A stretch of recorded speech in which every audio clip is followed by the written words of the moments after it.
From what I understand, it's about 2/3 of the sponsorship money is for that individual child, taking care of their education needs with uniforms and books and all the things that are required from an education perspective, but also their medical health screenings are part of that. Also, there's the aspect of social and emotional and mental needs that might occur. And then, of course, the spiritual aspect is part of that, and that's part of where that money goes. And all of that's tracked and monitored and measured. Every student has a notebook that really looks into and tracks and updates every aspect of that child's development all the way through.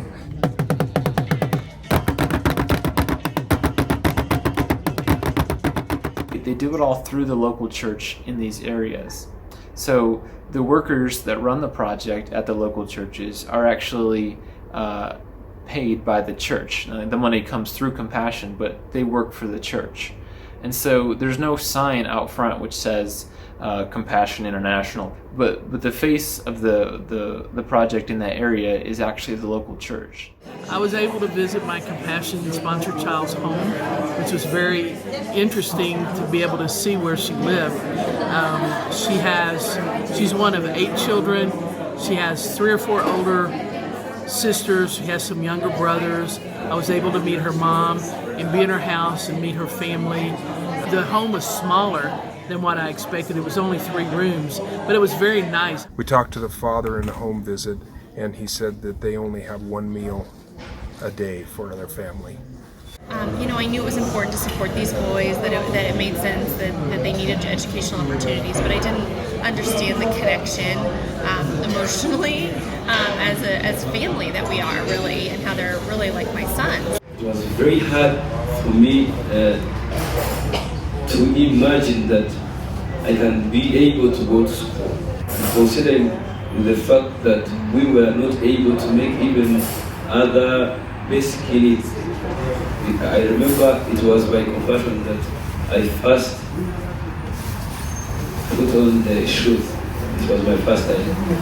And you were not there, you can't imagine. After then, I graduated from primary, I joined secondary. Later on, I joined university, and I did accounting in university, and I was released from poverty in Jesus' name. Wherever I went for a job interview, I was selected. But it's all because of Compassion, because of somebody who loved me and then said, this child has to study, has to get a good education, has to get food and a health insurance. That is why I'm standing here today.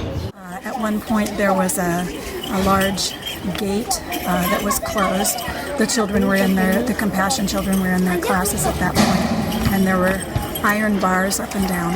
When the gate was closed, I could no longer see the children behind the gate, but their arms had reached through, and you could just see their arms across the iron grate, and when I waved, all the hands waved at me. But it's such a symbol of children on the outside looking in, and they so desperately want what they see other children getting, but they're not pushy or aggressive. They're just curious and interested. And we can do so much more in a country like this.